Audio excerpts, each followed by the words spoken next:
IT city silicon city ಟೆಕ್ನಾಲಜಿಯ hub ಆಗಿರುವಂತಹ ನಮ್ಮ ಬೆಂಗಳೂರಿನಲ್ಲಿ ಗುಂಡಿಗಳ ಹಾವಳಿ ಹೆಚ್ಚಾಗ್ತಾನೆ ಇದೆ. ರಸ್ತೆ ಗುಂಡಿಗಳಿಗೆ ಅನೇಕ ಬಲಿಗಳು ಕೂಡ ಆದವು. ಈಗಲೂ ಕೂಡ ರಸ್ತೆ ಗುಂಡಿಗಳು ಹೆಚ್ಚಳ ಆಗ್ತಾನೆ ಇದೆ. ಎಷ್ಟೇ ಗಡುವುಗಳನ್ನು ಕೊಟ್ಟಿದ್ರೂ ಕೂಡ ಈ ಗುಂಡಿಗಳ ಸಂಖ್ಯೆ ಕಡಿಮೆ ಆಗ್ತಾನೆ ಇಲ್ಲ. ಹೀಗಾಗಿ ಅಧಿಕಾರಿಗಳಿಗೆ ಇದೀಗ ಡಿಸಿಎಂ ಡಿಕೆ ಶಿವಕುಮಾರ್ ಒಂದು ಖಡಕ್ ಆದೇಶ ಕೊಟ್ಟಿದ್ದಾರೆ. 15 ದಿನಗಳ ಒಳಗಾಗಿ ಯಾವುದೇ ರಸ್ತೆಯಲ್ಲೂ ಕೂಡ ಒಂದೇ ಒಂದು ಗುಂಡಿ ಕಾಣಬಾರದು ಅಂತ ಡಿಸಿಎಂ ಡಿಕೆ ಶಿವಕುಮಾರ್ ಖಡಕ್ ಆದೇಶ ಕೊಟ್ಟಿದ್ದಾರೆ.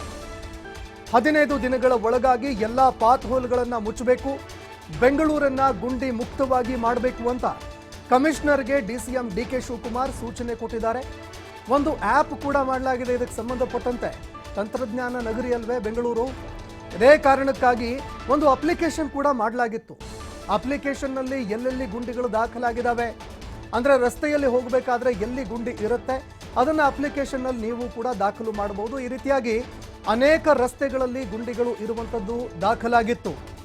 ಈ ಅಪ್ಲಿಕೇಶನ್ಗಳಲ್ಲಿ ಎಲ್ಲೆಲ್ಲಿ ಗುಂಡಿಗಳು ದಾಖಲಾಗಿದ್ದಾವೆ ಎಲ್ಲ ಗುಂಡಿಗಳನ್ನು ತ್ವರಿತವಾಗಿ ಮುಚ್ಚಬೇಕು ಅಂತ ಡಿಸಿಎಂ ಡಿಕೆ ಶಿವಕುಮಾರ್ ಎಚ್ಚರಿಕೆ ಕೊಟ್ಟಿದ್ದಾರೆ. 15 ದಿನಗಳ ಬಳಿಕ ಪ್ರಗತಿ ಪರಿಶೀಲನೆ ಮಾಡಲಿದ್ದಾರೆ ಡಿಸಿಎಂ ಡಿಕೆ ಶಿವಕುಮಾರ್. ಅದರ ಒಳಗಾಗಿ ಈ ಎಲ್ಲ ಗುಂಡಿಗಳನ್ನು ನೀವು ಮುಚ್ಚಲೇಬೇಕು. ಯಾಕಂದ್ರೆ ಅನೇಕ ಒಂದು ಆರೋಪಗಳು ಬರ್ತಾ ಇದೆ, ಮುಜುಗರಗಳು ಕೂಡ ಕೇಳಿ ಬರ್ತಾ ಇದೆ. ಅದರಲ್ಲೂ ಮಳೆಗಾಲದಲ್ಲಿ ಅನೇಕ ರೀತಿಯಾದಂತಹ ಅವಾಂತರಗಳಿಗೆ ಈ ಒಂದು ಗುಂಡಿಗಳು ಕಾರಣವಾಗ್ತಾ ಇದೆ. ಅದರಲ್ಲೂ ಸರ್ಕಾರಕ್ಕೆ ಇದರಿಂದ ಸಾಕಷ್ಟು ಮುಜುಗರ ಕೂಡ ಆಗ್ತಾ ಇದೆ.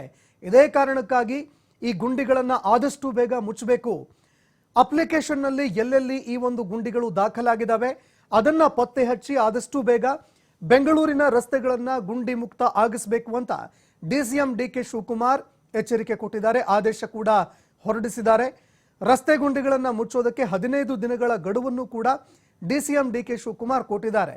ಪಾತ್ ಹೋಲ್ಗಳನ್ನ ಎಲ್ಲವನ್ನೂ ಕೂಡ ಮುಚ್ಚಬೇಕು, ರಸ್ತೆಯಲ್ಲಿ ಒಂದೇ ಒಂದು ಗುಂಡಿಗಳು ಕೂಡ ಉಳಿಬಾರದು.